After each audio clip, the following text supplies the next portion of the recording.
I'm not saying they shouldn't have consequences, but these laws often reach down to a child of age 6, 5. I mean, it's incredible. Hi, I'm Tracy Oppenheimer for ReasonTV. Today we're speaking with Susan Eva Porter, author of the new book, Bully Nation. Sue, thanks for talking to us. Thank you. So everyone from politicians to celebrities and pop stars seems to have bullying on the brain today. Why have we entered this age of a bully nation? Kids are no different than they used to be, but something has changed. And as an educator working in schools, I noticed over the last decade, there really has been a shift in how we think about kids. Parents, educators, legislators, we're the ones who are really scripting this idea of what childhood looks like now, and people are terrified. Some studies show that the thing that terrifies parents most at the beginning of the school year is that their child will be bullied in school. And one of the reasons they're terrified is that this language is inflammatory. You call a child a bully and you're turning the heat up. You call a child, well, you know what, that kid misbehaved.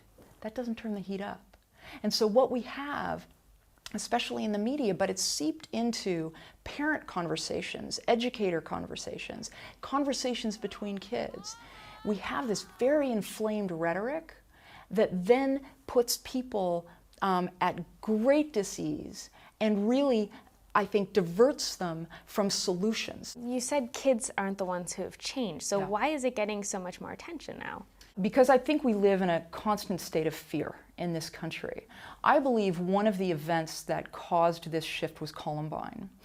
One of the things that made Columbine so horrifying, besides the fact that it was an inherently horrifying event, is that it played out live on television. After the event came to a conclusion, people were asking the question, why did this happen? And one of the answers that was the easiest answer, and it was the answer that people really glommed onto, especially the media, was that the two boys responsible for the massacre had been bullied. Well, in fact, they hadn't. But that became a very easy way of understanding the horror. So then we started to pair what was happening in schools with these really, really dreadful outcomes and created a conceptual framework around it. There are bullies, that there are victims, that you can be an ally or you're a bystander. Once this framework was created in labeling the bullies and the victims, what were some of the policies and media attention that's been particularly detrimental? I think one of the most detrimental things we can do to a child is give them a label. We no longer call children stupid, for instance. If they fail a math test, we don't say, hey, you're a retard. We would never in a million years say that if we wanted to help the child. And we understand that were we to do that, not only is the negativity damaging, but when a child sees themselves as only one thing, which is what a label encourages them to do, it stops them thinking about their potential, their growth, how they can change.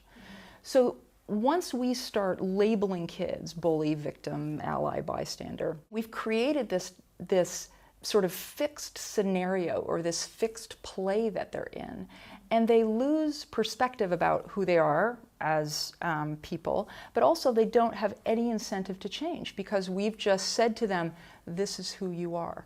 That, I think, is the biggest, most damaging thing we've done. The other thing we've started to do is create a lot of anti-bullying legislation. So we're now legislating childhood, and a lot of this legislation has language around it like zero tolerance.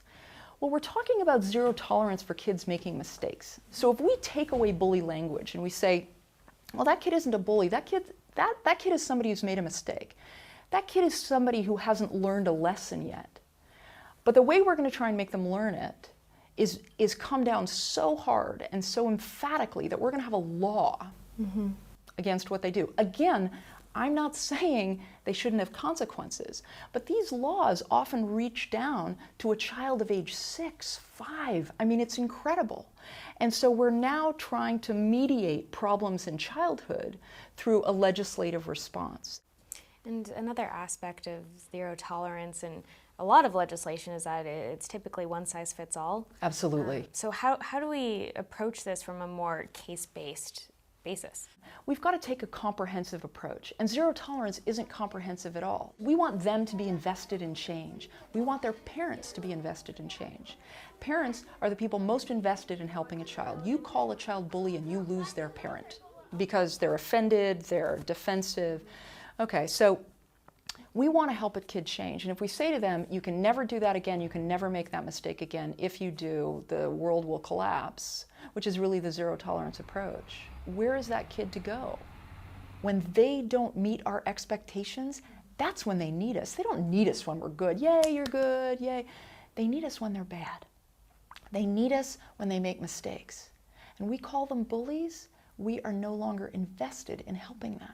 By inserting this language and these techniques, are we actually making the bullying problem worse? Are kids becoming more aggressive because of it? They're becoming less resilient. If you're now a victim and you think of yourself as a victim, you are much more apt to get victimized.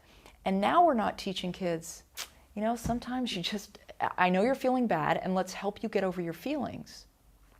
But this situation is going to go away if you deal with your feelings and recognize that feelings come and go. And your experience with that doesn't mean that's who you are. Well, I'm glad I'm not in middle school today. So am I, let me tell you. And, thanks for talking to us again. My pleasure. For ReasonTV, I'm Tracy Oppenheimer.